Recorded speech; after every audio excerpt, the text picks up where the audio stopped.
Good evening, Karibu. Welcome to this important session in the continuing education around COVID-19. I am Jamala Rogers with the organization Black Struggle, and soon I hope to be joined by Jelani Brown, who is representing the Youth Council for Positive Development. And we're the two groups that are co-sponsoring this event tonight.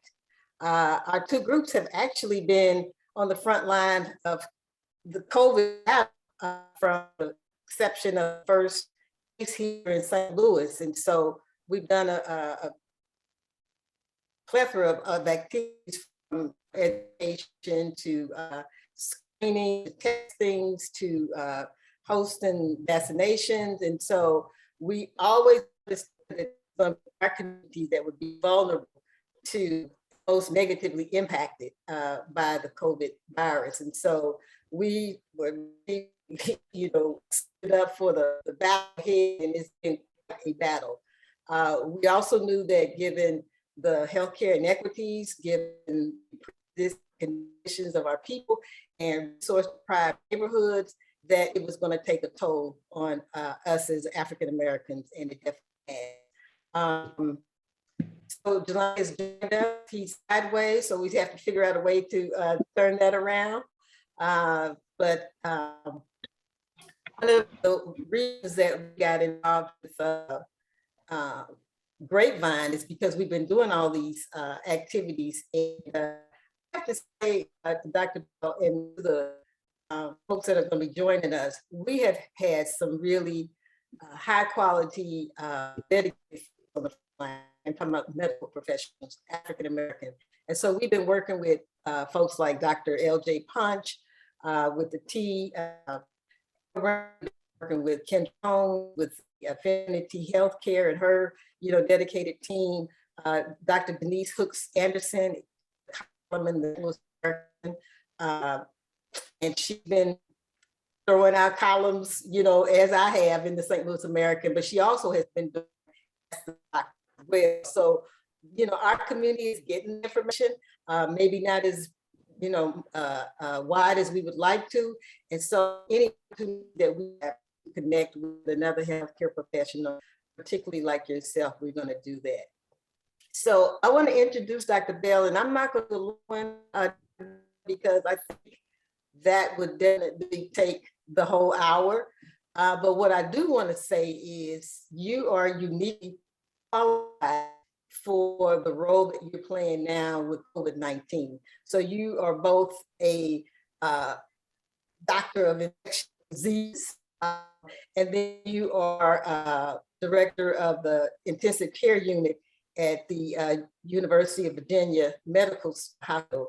And so I just can't even imagine before COVID what you were seeing in ICU, and now that being complicated and exacerbated by COVID-19. So we want to say thank you for taking time out of your busy schedule, because the next hour we're going to bombard you with questions. Welcome. Well, thank you. It's a pleasure to be here, and I love speaking in forums like this. And what I always say is that these are always the best kinds of sessions when people are honest and just bring their questions. Believe me, I've probably heard it, and you can't hurt my feelings. And the most important thing to me is to make sure that you feel like you understand things better than when you first came in. And if you don't feel that way, then you need to hold me accountable for that. And feel free to stop me and say, hey, I don't understand that. I'm going to try to put the information straight to you like I'm talking to my own family, try to make it very understandable. And I'm going to give you my personal take, and I'll talk about what I'm doing in my family and things like that. So I'll just pretend like we're in my living room and I'm just giving you the advice. Thank you. Appreciate that. So one of the things I want to start with is you research did some polling on Black folks, because that's who I'm interested in to work. And one of the interesting things is like 80% of Black folks understood that the pandemic was a healthcare threat. So that's a pretty high number, and I was impressed with that. And also equally that amount of folks that those people had seen die or infected COVID. So we are very pragmatic people. So we, understood it as a threat. We saw people die around us. We wear our masks, we do our social distance. A lot of us had the vaccine. What is your compelling argument for those folks, African Americans, who have reservations about the vaccine? Because in many ways they are putting the rest of us at danger, no matter how legit their reason is. So for you who have to deal with this every day, what's the most compelling thing that you can say? And we're going to be able to quote that when we go out into the community. Well, I think that the first thing I would say is that the Central African American experience, the Black experience, is your community and your family. And family and community could mean your immediate family, or if you were in my neighborhood, your uncle and auntie probably had no relation to you. You just called them that. And so the concept of doing something for yourself that helps your neighbor, that's just part of our life. And so I think when it comes to talking about the vaccine, and now we're at this point where the vaccines are readily available, they're easy to get. There are still some people in the Black community who aren't convinced yet. But as you said, we've seen folks in our community, in our own families, our loved ones, sometimes ourselves have gotten sick with this. And so we understand what the stakes are. And now we're at the moment where those who are most high risk, people who are older in age, who might have conditions that make them higher risk, like heart disease, lung disease, kidney disease. These are the people who are getting sick, even though they may be fully vaccinated. Vaccines are still very good, but every now and then there'll be someone who's high risk who might get a breakthrough infection, end up in a hospital where I might be taking care of them. And the argument really at this point for someone who hasn't been vaccinated is to make sure you protect yourself, because we've seen what the virus can do, but you also want to look out for your community and your own family. This is a virus that's taken so many Black lives that it's just staggering. It stopped me in my tracks some days, and it's hard for me to really go on. But the vaccines are really the key to getting over this. And so if you have questions, please ask them, because you're probably not the only one who has them. But getting the information that you need is the most important thing at this point. Okay, so this is being live streamed and on Facebook, and so we're going to be taking questions with text. So one of the questions is, what are the So you got 3 out there right now: Moderna, Pfizer, and J&J. So I didn't catch all of that, but it sounded like you wanted me to explain what the 3 vaccine options are right now. Well, not what they are, but what's the major differences between the 3? Oh, okay. I see. So there are 2 major kinds of vaccines and 3 different vaccines in total. So the first vaccines are called messenger RNA, and messenger really means exactly that. It's a message. The Pfizer and Moderna vaccines are vaccines that go into your arm. They give a recipe for your body to make a spike protein, which is a crucial part of the coronavirus. So it doesn't give you COVID-19. It doesn't give you the virus. It just teaches your body to make a crucial part of it. And then your immune system recognizes it, attacks it, and then hopefully that keeps you from getting very, very sick, or even sometimes from getting infected in the first place if you're exposed.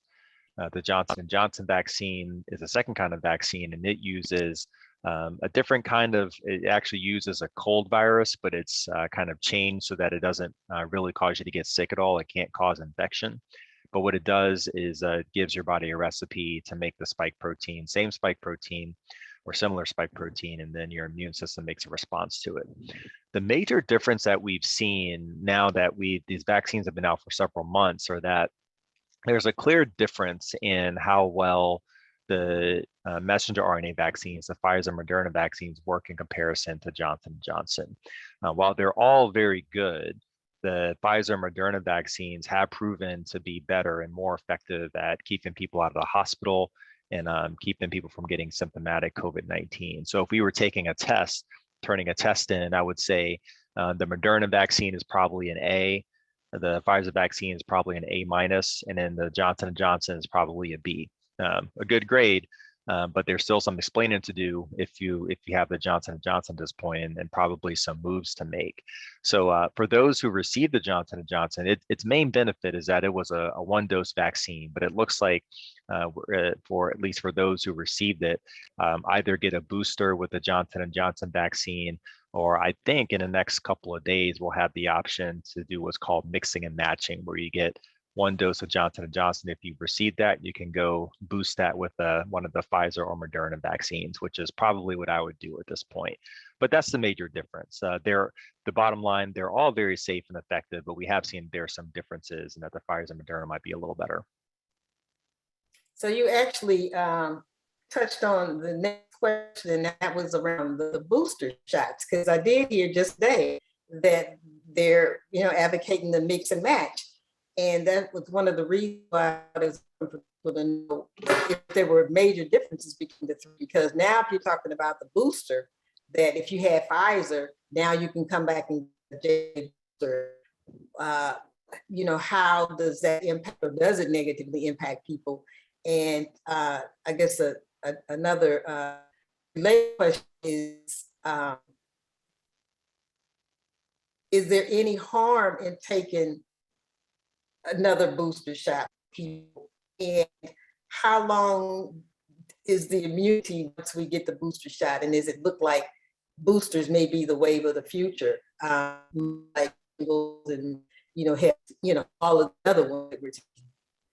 See, you are coming with the hard questions. I love it. So let's jump into it. So I would say, so in I'll give you my circumstance. I received the Pfizer vaccine back in December of last year, and I went ahead and got boosted a couple of weeks ago because I'm a healthcare worker. I'm on the front lines, and I felt that I had good protection, but because I didn't want to get symptomatic COVID-19. I didn't want to miss work, and I have kids at home. I felt that there were good reasons for me to go ahead and get a booster. I'm in a lower risk category. So for people like my parents who are a little older in age, don't tell them I said they're older in age, but they do have some chronic conditions. They are a little bit higher risk. And so getting a booster for them, even though they aren't in that sort of occupational setting, it made a lot of sense for them to get boosted just to have that extra measure of protection. So I would say, the way the vaccines were designed was in the midst of a pandemic where thousands of people were dying per day. And so what scientists generally know is that when you're designing a vaccine schedule, it's usually better to give the doses spaced out over several months. So ideally, this vaccine would have been designed where you get one dose, and then you get your booster dose maybe 6 months or even a year after that. The problem is you can't really study a vaccine like that when people are dying. And so they had to do the accelerated schedule where they kind of condensed that timeline where you get the second dose sooner, just so you could get the studies done, so you could get shots in arms. And I think that was the right thing to do. And when they first came out, we weren't exactly sure if we would need boosters, but then we saw that the antibodies, which are those special proteins that your body makes to attack the COVID if you get exposed to it, that they were going down. That's not the only part of the immune system that's important, but it is an important part. And so we felt that, okay, there's probably going to be a need for boosters starting, probably over the spring or summer. We probably felt that we're going to need boosters at some point. But here's the thing. I would bet, I'm not a betting person, but I would bet that after getting a booster shot, I don't think we're going to need to get recurrent shots every year. I don't think this will be like the flu. For a couple of reasons. The reason we have to get a flu shot every year is that the flu virus changes so rapidly that from one year to the next, it's such a different virus that the vaccine you got the year before doesn't really help you that much. The coronavirus does change. We have these variants, but it doesn't change as much as the flu virus does. It changes about a third of the rate. So meaning if the flu virus would change once in a week, the coronavirus would change once every 3 weeks or every month. And so that means that it's not going to change that much from year to year. And so the hope is once we get the boosters done and people are able to get their immune system response up and we get more control of the virus, that it'll become more, I think COVID is not going to go away, but it'll become less of a problem. I could completely be wrong about this, and I'm being recorded, so you can come back and get me later if I'm wrong about that. But that would be my guess, that get after the booster, we won't need to necessarily have these every year. So you made me think about a conversation I had with somebody who said that in terms of the flu vaccination, and in fact it has to change, there's mutations, is that they look to China for what viruses are coming out there in order to those strains in, or what you responding to with the vaccination. First of all, is that true? And then second of all, because the coronavirus came from China, is this China bashing or is this a real deal?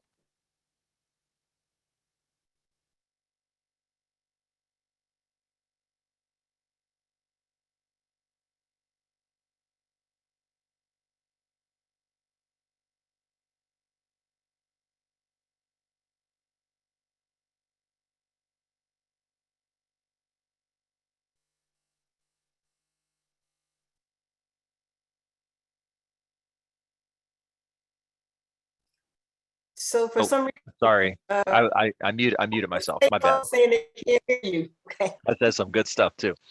What I basically said was that it's very important that we figure out what happened. I think whether it was from a lab leak in China or if it was from an animal market, I wouldn't consider it China bashing, because the Spanish flu, this is a fun fact, the Spanish flu started in, I think, Nebraska. It didn't start in Spain. So any country, really is at risk of having these sort of events where a virus, one kind of virus might meet with another kind of virus, and it makes that right combination, which ends up being the wrong combination, and that causes a pandemic. So just because it happened in China doesn't mean that the next one will or is likely to. But it is important that we figure out what is the exact cause of it so that we can try to prevent something like that in the future. We know that viruses circulate in animals, and sometimes those viruses can jump from animal to human. So it does make sense to look at what's actually circulating in bats and pigs and things like that, so that we can kind of get a head start on what it might look like. There are millions of viruses that cause diseases in animals, and some of them cause disease in humans. So you can't possibly know every single one, but what you can know is what are the different kinds of things that we'll see, so that we can think about what sort of vaccines or therapeutics we might make to target some of those things later down the road. And not to too from the weeds, but this is part of the conspiracy theories as well, and that is that the viruses are made, and I'm not saying that they aren't. The research and the science will also say that viruses are part of the planet, and so at any given time, virus can erupt, and I'm not quite sure what makes them spread, make some spread and others not. So can you just talk a little bit about the origins of viruses? Because my understanding was that this particular pandemic was actually predicted, and so scientists who were studying the patterns of viruses know that it's inevitable, and so why aren't we better prepared? So that's a two-pronged question. Yeah, so the sad thing about these sort of pandemics are that they are going to keep happening, unfortunately. Our hope is that when they do happen in the future, we have a good sense of what they might look like. And now that we've been through something like this before, we can rapidly start testing. We can rapidly get testing in the community. We can get vaccines available relatively quickly. That's the hope, of course. Viruses they're weird because they aren't really considered living things, but they certainly can cause a lot of problems. They're basically a piece of genetic material, and your genes are what kind of makes you who you are. It's like kind of your footprint. So they have pieces of that, and then they have sugars and salt and things like that to keep them protected. And their main job is really to reproduce and multiply once they're inside of whoever they're infecting, whether it's an animal or a person. The viruses that have been able to cause pandemics are really influenza viruses, so flu viruses, and the coronaviruses. These are respiratory viruses, and the reason they can cause pandemics is because viruses that spread in the air are just much easier to spread among a whole lot of people in a short amount of time.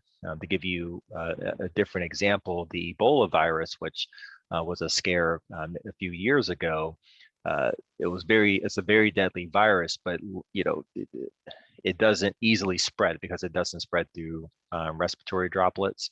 It spreads through direct contact with infected fluids. And so you really have to be very close for a long period of time with someone to potentially get infected with Ebola. That's not really the case for the coronavirus. You can be, even less than 15 minutes exposed to someone and get infected and not even, right in their grill. So the fact that we know that the respiratory viruses are the ones that are more likely to cause those diseases, these pandemics, that's really where we need to start when it comes to figuring out where the next one might come from and what we might potentially do about it. Thank you for that. This day or yesterday, it was announced that the White House hopes to, vaccinate 28 million children over the next few months, and these, making the vaccine available, lots of different places. So I'm going to pass it on to Jelani to ask a couple questions around, young people, babies, and that kind of thing. Yeah, I have two questions in particular. The first is just how do manufacturers of the vaccine determine the general dosage for children, given the differences between weight and medical conditions and et cetera? Great question. And the thing that's important to put out there that children make the best immune responses of anyone on God's earth.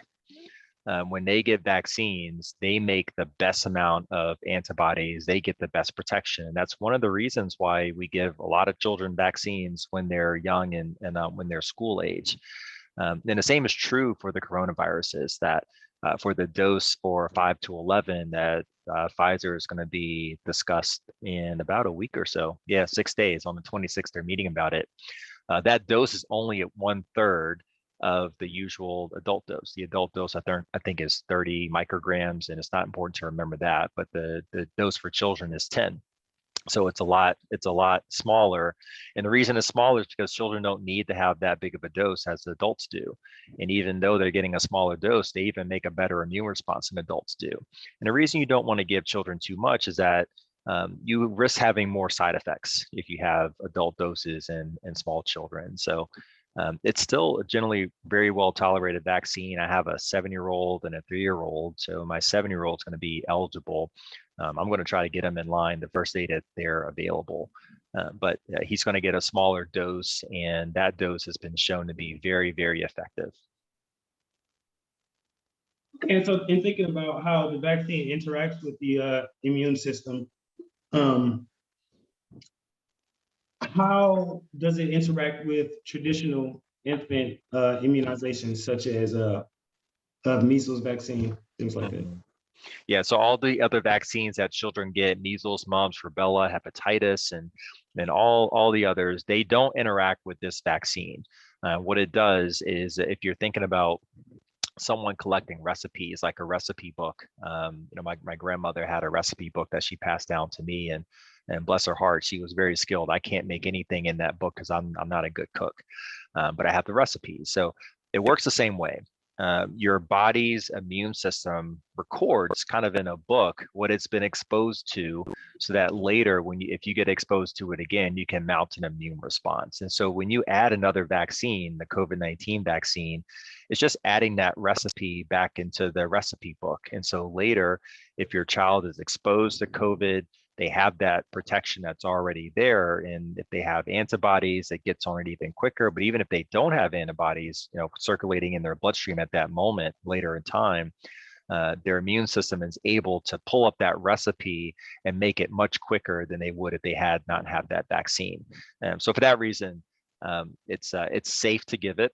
We're in the midst of flu season, and and flu vaccine is something that's recommended for children as well. And you can actually get them at the same time. There's no interaction between the two or with the other vaccines that children get. And so just one more question. Is there a recommended age? Can babies get it? How old do you have to be be able to get the vaccine? Yeah, so right now it's 12 and up for the Pfizer vaccine. I think on the 26th, the FDA is going to talk about kids age 5 to 11. And then I can expect that that'll be approved and ready to go by early November. Let's say first week in November, I think is when 5 to 11 will be eligible, and that will be the Pfizer vaccine. Right, so just specifically the Pfizer vaccine, not the other two. Right. The others, the Moderna is in studies for children right now as well, but they got a little bit of a later start than Pfizer. Gotcha. So I'm not sure that I was necessarily satisfied with the question. How do they determine the dosage? Okay, so you said for one, they got a third of the dose, so they got 10 milligrams or whatever. But that's the one I heard them saying exactly what the dose is or percentage of the dose. So now we're getting ready to go to much younger kids. Is there going to be even a smaller dosage for them? Their 5-year-old is going to be very different from a 13-year-old. Very true. So 13-year-olds. So let's start with younger children. So I think 2 to 5 is going to be the next age group, and the data for that will be submitted somewhere towards the end of the year. And so I think for my youngest, who's 3 years old, going on 35, in my house, she is likely going to be eligible, I would say, in probably December, maybe February, something like that. I actually don't. I'm going to be free. I'm going to be honest. Say I have not looked up what the dose for that young child trial is, but I imagine it would be smaller than the one for 5 to 11. But I'm not sure about that. Okay. But part Jelani, of did you have the initial trials that they actually do when they start to enroll children, the first part is actually figuring out what that right dose is. So if you've heard of a phase 1 or a phase 2 or a phase 3, phase 3 is kind of like prime time. You're ready to go. Phase 1 is you're really trying to figure out what that right dose is. And so part of the trials early on is just figuring out what the right dose is for children of different ages. Jelani, did you have anything else? Another question? So we might as well stick with the kiddies here. Because one of the things that we are hearing from folks who are dealing with pregnant moms is their concerns. And two, they kept coming up for what we were hearing. The vaccine will cause congenital disease or miscarriage, or that the mother or child COVID. So I don't know if your expertise is the kind of doctor you are, but yeah, can you speak to those concerns? Yeah, let's just put it out there. That Nicki Minaj tweet where she talked about her, what was it, her cousin's friend who got the vaccine, and then a part of his his genitals, his anatomy started to swell up or something like that. That was crazy, right? But it's one of those things that we have to address it because people have questions about it. The larger question there is, does the vaccine affect something like your fertility? So what I will say is, when you are giving a vaccine to millions and millions of people, things are going to happen just because things happen to people.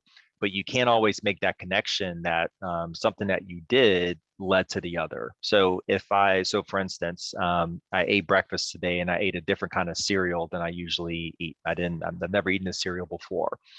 If I later go outside and twist my ankle when I'm on the way to walk my kid to the bus stop, I'm not going to say, oh, I don't eat this cereal that often. I don't twist my ankle that often. It must be because I ate this new cereal that I twisted my ankle, and it's the cereal's fault.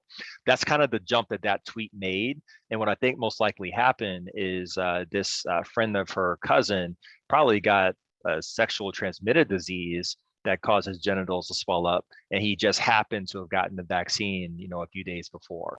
The vaccines have not been linked with any fertility problems. If anything, getting COVID causes inflammation of those blood vessels down there, and it's been linked to things like erectile dysfunction, inflammation of the placenta, early miscarriage, preterm labor, and expectant moms getting very, very sick. So the virus is really the problem when it comes to thinking about fertility, not the vaccine. So I think for that reason, it's important to, a lot of people just laughed at it, but the important thing to do is, dig in and ask, what is the question behind that? And the larger question is, if I take this vaccine, is it going to affect my fertility? The answer is solid 100% no. If you're thinking about getting pregnant, if you are pregnant, especially if you are pregnant, it is very important to get vaccinated to protect yourself and for the baby.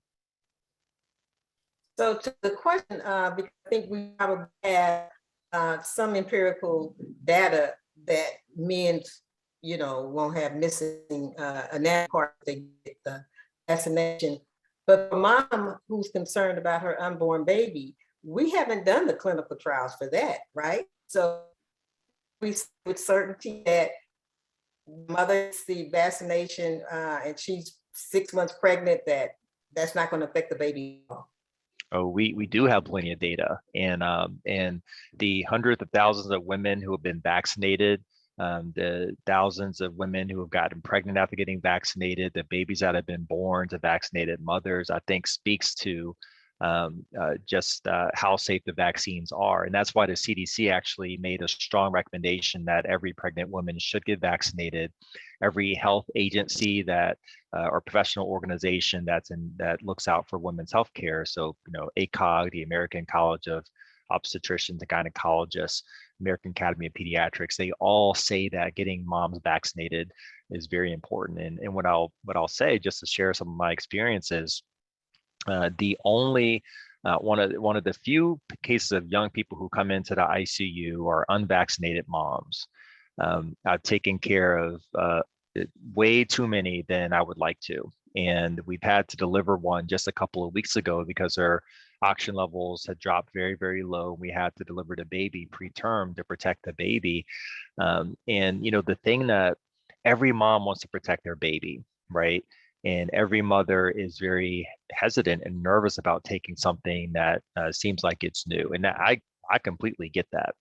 But I think when you see things like pregnant women are more likely than non-pregnant women to get extremely sick from COVID, to end up in the hospital, that they're more likely to lose their baby either before they even have a chance to get pregnant, or they have their baby's less likely to be born on time or at their due date.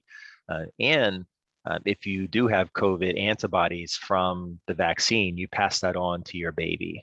So there's, I have a friend of a friend who was in the same situation, was pregnant, did not want to get vaccinated, and said, after I give birth to the baby, I'll take the vaccine then, and then maybe through breastfeeding, I'll give the baby some protection. Problem is, she got COVID right around the time she was supposed to deliver. She delivered the baby got COVID, the baby's now in the hospital on oxygen, and she feels absolutely terrible about that. And there's so many stories like this about women who were who are pregnant, having severe complications because pregnancy, really is considered an immunocompromising condition. Not because being pregnant isn't healthy, but you're doing so much work to support that baby that all of your energy is really going towards. Ask a woman who's in the third trimester; they feel like the baby's taking all their energy. It's actually it's true, and they're taking some of the the ability to fight off infections, and that's why we see more infections in women that are pregnant, especially later on. So when I saw the statistic that 31% or a third of pregnant women are vaccinated against COVID, that just made my heart drop, because I know what that means. And just a few pregnant women that I've seen, there are countless others across the nation who are getting sick. August was actually the deadliest month for pregnant women. The numbers have been going, the numbers have been going up. And that's something that we have to really get on top of. So, we got a question about somebody knows a couple that are trying to get pregnant, and that's the reason why they're in. So I think it goes back to that whole fertility game, like the fact that the vaccination is going to affect the fertility. And so hold up on that until you get pregnant and then get the vaccination. So how would you respond to that? Yeah, get the vaccination because getting COVID-19 affects your menstrual cycle. It affects your sperm count for men. And of course, being sick means that your body's not healthy enough to do the things that you want to do to get pregnant. So I don't, there's no study that has shown that getting vaccinated changes your ability to get pregnant. So it's what you want, what our children count on us is to be healthy and able to take care of them. So I think getting vaccinated and protecting yourself, especially now with Delta circulating, that's very, very important. I remember a conversation I had with one of my nurses. This was early on when the vaccines were rolling out, and we actually didn't have a whole lot of data at that point for pregnant women. And so this was really just kind of going off of our experience of vaccines in general. And she told me, I would get the vaccine, but we're trying to get pregnant, and I don't know, and there's not enough data. And I basically said to her, it's probably not going to cause a problem because the vaccines work this way. They don't get into your DNA, doesn't get into your placenta, doesn't do any of those sort of things. So there's no evidence or thought that it's going to be unsafe. That's kind of where I could put it. This is a different day and age. She's pregnant, by the way. She got pregnant. She's pregnant as of the Wasu. But now that we've been doing this for several months now, and we've seen and have actual data that demonstrates that no, this actually does not cause an increase in any of the pregnancy-related complications that we think about. None of them. And in fact, COVID actually causes more of those problems, much more. We can say strongly that this is safe if you are considering getting pregnant or trying to get pregnant. Please, please, please get vaccinated. So I think, one of the things that while we have these conversations and you trying to dispel some of the myths, some science, is that we can't ignore the fact that we not had a positive relationship with the complex, or that something bad may happen down the road unanticipated, in terms of the vaccine. But I think one of the things that I keep coming back to is how pragmatic folks are. In spite of that, we know that when we look at the calculated risk between dying of COVID and taking a risk with the vaccine, that people say, damn, it's a hell of a choice, but I think I'm gonna take the vaccine and count my blessings. So, we haven't been telling people take the vaccine. I can say I've taken the vaccine and I'm okay. But I'm okay. So if I'm living proof that nothing is happening, but we still don't know 10 years from now what happens with that vaccine. That's where we are with all of this. It's like you can only look at what data you have in front of you. And you can look at, cousin Joe got his, he seemed to be okay. Grandma Nellie got hers, she seemed to be okay. Like, we have to be pragmatic in that way. So I know that there's people that say no way, no how, but sometimes it's a contradiction because they're doing other things that the same that they're criticizing for have created some stuff. So it's just something about this vaccine. And maybe it's because that stupid man in the White House and his lack of leadership that people are still so very cautious about. When 80% of Black folks say that 80% of folks die, that's telling to me that maybe I should not be sitting on the fence. We care not to say go get vaccinated, but it's a personal choice. That's true. But there's also these other factors, like when you don't take it, you actually are harming other people. And the potential for that is greater than if you didn't get the vaccination. I'm laughing because I'm going to share a story with you. I've never shared this before ever, but I'm gonna just get real with y'all. Um, so I was following these trials from the early phase 1, phase 2, phase 3, and part of me messaging the community, the different spaces I was in, is that these vaccines look like they're going to be safe, they're going to be effective. You should get them when they come out. Then they actually were available to healthcare workers initially early on. I was one of the first people to get vaccinated. So the physician part of me was like, get in that chair, get that vaccine, get on about your day. This is going to be great. But the Black part of me, the lived experience growing up, that part of me basically was like, don't be the first one to get this. Why don't you let some of them other people get it, see what happens, and then you go get yours. So if there was and I was taking care of patients at the time, so I was certainly a higher risk of exposure, and so I felt that it was important, both from a messaging standpoint and for protecting myself, to go ahead and be one of the first to get vaccinated, set that example. But I didn't want to be one of the first people to get back. I had seen the trials, and I was confident in the trials, but You were closer to it than most. that part of me was like, I'm never the first one in line for anything. A new iPhone comes out, a new album. I'm gonna see what other people do, and I'm part of that. I'm part of that second wave. But this one, I was part of the first wave, and I was a little nervous. There was a picture of me in a chair getting a vaccine, and there's a caption of what I'm thinking. But what I'm actually thinking is, man, I don't want to. I don't want to be getting this on this day. I want to take this like in a couple months or whatever. But it's a different day Said, now. I'm taking this for the team, huh? Exactly. I'm taking it for the team. But we're in a very different situation now, where we've seen how COVID has affected the Black community. We've seen how vaccination has the ability to protect us. And we've seen how safe these vaccines are. There's no other drug that's been as heavily studied than these vaccines. And they're so safe and so effective that, none of us in our wildest dreams would have thought that we would have vaccines that were this good. The flu vaccine, it's around 40%, 40 to 60% effective, 40 to 60%. We take that every year. I take it religiously. These vaccines are so much better than that. And they have a great safety profile. So, if you're waiting on the fence to see what happens with other people, we've seen it.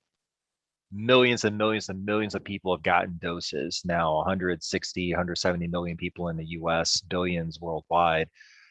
They're safe. They're the real deal. They're some of the best vaccines we've ever made. And so I know that mistrust and distrust are there, and that stains the experience of Black America. And what I try to tell my colleagues is that they talk about mistrust in our community as if it's our fault. Y'all earned it. Medicine, Right, exactly. hospitals and physicians, they earned our distrust because of what they've done to us. So you have to acknowledge that and say, that's a part of the history. Um, you know, what's happening now, my concern now is that, similar to things like the ski where, therapy was withheld. Now, one of my friends says, withholding COVID vaccines is like Tuskegee 2.0. Now that we know that there's something therapeutic that's going to work to keep people sick and out of the hospital, we don't want other folks rushing the line in front of the folks who have been most affected by this in Black and brown communities. And so, this is why it's so important, because Black folks are one of the people who suffered the most under this, and we've suffered the most for many different things, many different diseases. I don't know if my grandma used to say the term, when white folks catch a cold, Black folks get pneumonia. That's been true for COVID-19 as well. And so, we in particular need to make sure that we're protected. So thanks for that. I have another question around, and somebody, I experienced this myself, but somebody who didn't wait for their 6 months because they were fearful they didn't want to catch it. Is there any harm with somebody not waiting for their 6 months, but maybe getting the booster after 4 months?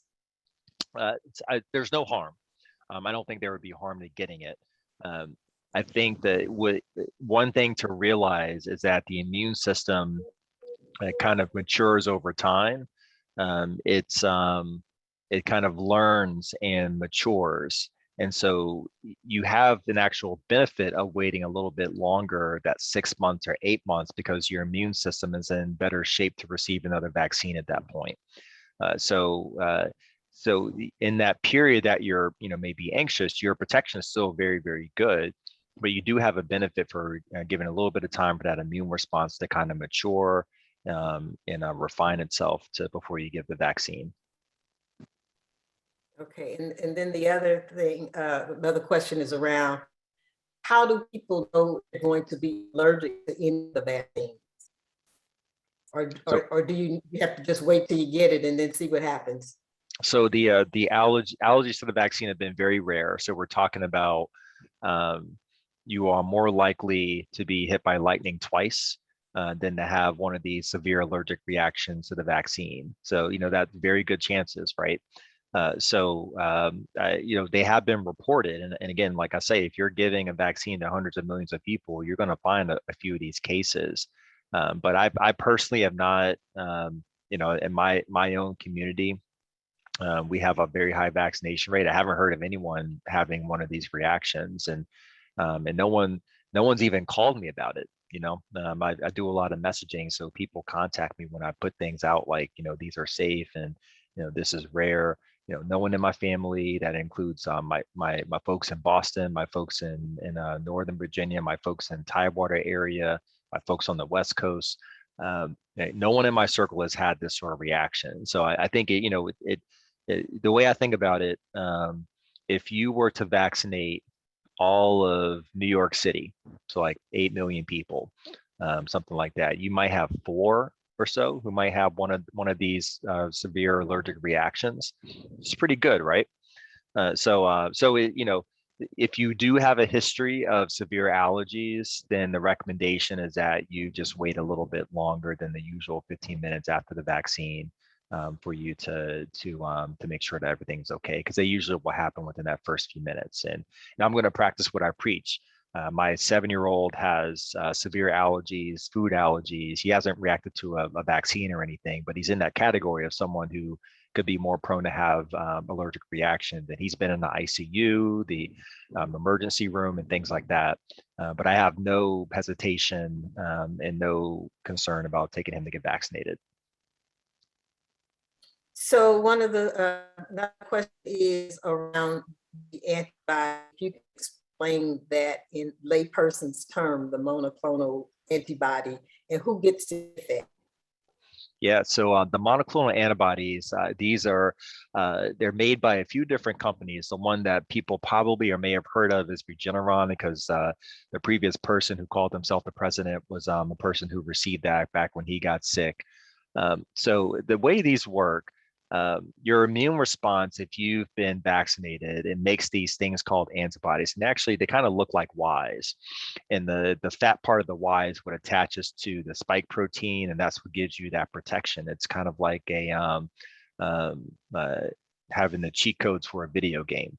It allows you to open things up and do things that you're not normally able to do. Some people who either if they're not vaccinated or if they have immune systems that don't work normally, they may not be able to make their own antibodies, or they don't have them just because they haven't been infected. Those are people where the monoclonal antibodies might be a good idea. And these are basically the end game when it comes to, if you get your vaccine, you make the antibodies yourself. But if you don't have the antibodies, then they can give it to you directly. They work very well. I think the only problem is that you need an IV to get them. And that means going to a facility like an infusion center or an emergency room or a clinic and having an IV placed. They're expensive, so a lot of places just haven't stocked up on them, and it's just challenging to give. So a lot of the infusion centers, they work, they're open 8 a.m. to 4 p.m. or 5 p.m. and guess what? COVID is 24/7. So if you're really trying to fight a disease effectively, it's better to just be vaccinated and have that protection 24/7.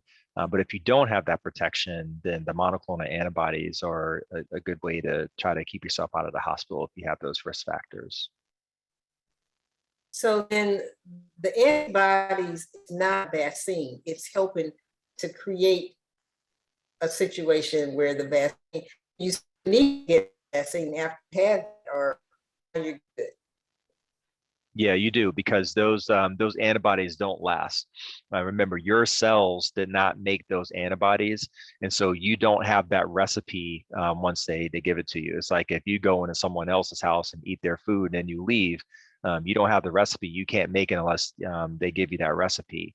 The vaccine is how you actually get that recipe. So even after you've had monoclonal antibodies, you have to wait a certain amount of time before you get your vaccine, because the monoclonals can affect the vaccine. But after that time is gone, you do want to get vaccinated to get that protection, the extra protection. Okay, that was helpful, because I know somebody that got it. They were real sick. The doctor prescribed it, and they didn't know what it was, but after they got it, they felt like 100% better. So they were swearing by it. But I said, I don't think everybody supposed to get that. So Yeah, it's a lot of folks I know who have tried to get it have, a couple of people have been successful, but a lot more have had issues trying to get it on time, or they call on a Friday night and they're sick and they have to wait until Monday, and that's a long time when you're really sick, to have to wait for a therapy. So you don't want to count on that. we're coming to the end of our conversation, but I think we would be remiss if we didn't deal with the mental health implications of COVID-19. The Center for Disease Control reported that there's a 3-year drop in life expectancy pre-pandemic levels. So I'm sure that's for white folk. So I can just imagine what it must be for Black folk, because we already drops in, depending on what zip code you live in, or other pre-existing conditions that you already experienced, like the decreases. So just at the fact that during COVID, particularly the height of it, where we couldn't even buy, and a lot of simple pleasures that we had to make our life sane and sober were taken from us. So I remember when you would come home to play with your kid, and I know you did this, you couldn't do it during COVID. You had to like decompress. And I'm thinking, man, that's like this. And I'm a hugger, so I couldn't hug during the height of COVID. Like all of these things that we had, going for skating, going to the neighborhood bar to hang out. Those things we didn't get to do. And then on top of that is the stress and anxiety of deadly disease. So, and in St. Louis, quite frankly, I'm sure other metropolitan areas as well deal with the calamity of 2 epidemics colliding with the pandemic, and that is violence and drug use, particularly fentanyl. So all of these things, we're looking around, seeing this, there ain't nothing very positive going on. So it's a wonder that suicide is going up, kids are getting depressed, can't sleep, all of these things. And so I'm just, wondering, what wisdom do you have about really trying to maintain our sanity when our mental health was already frazzled?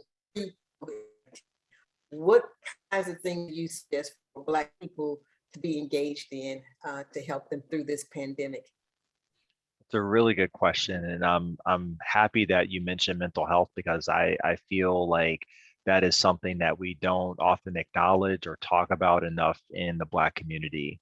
As you said, we face struggles on a daily basis. Just I was growing up keeping the lights on, all the way to how am I going to pay for school? How am I going to stay healthy? What happens, with the price of gas goes up? All these sorts of things just compound on one another. And we've had a pandemic where, the thing that, when I grew up and, all the struggle that we went through, the one thing that kept us together was family and community, going to church every Sunday, being able to hug, to hug folks that you haven't seen all week, or that sort of interaction is what really kept me going when I was a kid. And I can only imagine if I was going through the same thing, but having to do over Zoom, or not seeing at all, and not seeing my grandparents and things like that. Unemployment's gone up in the Black community. All these sort of things kind of coming on top of each other. But I've always been a strong believer that being honest and open with yourself and with each other is always the first step. And so, yes, our community has a lot of strength. You stack us up against any community, we go toe to toe. The spirit, the drive, the innovation, the collectivism, the resiliency of our community is second to none. No one can top us. That doesn't mean, however, that we're impervious, that we can take on everything. Everyone has their breaking point. And I would imagine that the pandemic has broken a lot of us. This was I forgot his name, but 21 Savage is one of his music producers that he always worked with. He's a rapper in Atlanta. They were on a Clubhouse, this app. They were on a Clubhouse forum where they were talking about mental health in the Black community, and this dude said, "I think every Black person should have a therapist at some point in their life, just to talk through the things that we've been through. And I've got one, and this has been great, and I loved it." And then he goes into the booth and makes beats for 21 Savage, and I thought that was just an enlightening moment, because this is something that even 10 years ago we would not be talking about this. So I think the first step is just to be open with each other about what we're going through. When you ask someone how they're doing, and you kind of just say, "Oh, I'm doing all right." I ask, "No, really, how are you doing? How are you really doing?" And that's when you give people the time and space to really tell you what's going on. Even that's therapeutic. And so I think the first step is just to acknowledge that we're not superhuman, although it seems that way sometimes. We're a very resilient community, but we all have our breaking points, and being able to talk about this, get the help that we need, should not be taboo. It should be a part of our spiritual health, our physical health, and our mental health. Absolutely, absolutely. Yeah, I'm glad that we are talking about this. When we look around our community, we can see the ravages of oppression and racism and all of that. As close, I wanted Jelani to talk about the COVID contest that we have going on, because this is an effort to include in the community and to get people involved. Jelani, you want to talk about that? He's frozen. Oh no, we lost him. So I guess that's on me. So we have a contest going on for a public service announcement. We got two categories. One of them is poster. The other one is a actual PSA. Dr. Lisa is one of the judges. So we got judges from rap artists to visual artists. And that's going on, so people can go to the OBS website or the Youth Council website and get more information.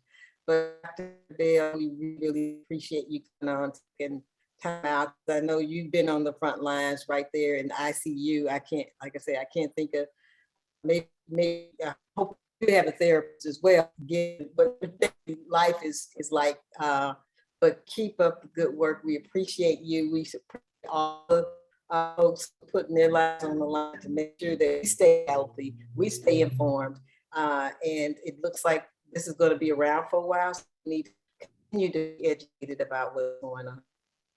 Any last words? Get protected, everyone, and bless us for making it to this point. We're at the phase now where we really have to make sure that the ones around us are protected, they're vaccinated, but they're trying to get pregnant, are pregnant.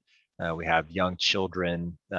Children luckily are less affected and have less severe disease, but guess what? Black children are more affected than white children.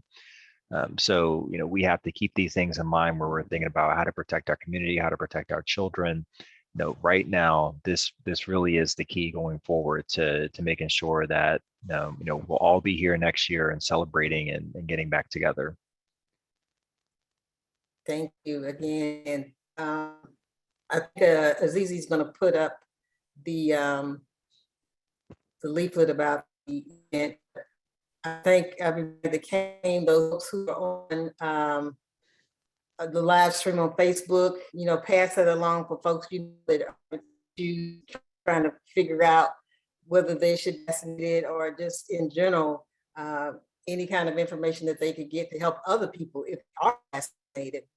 This is a serious situation. It still remains serious, as you've heard the doctor say.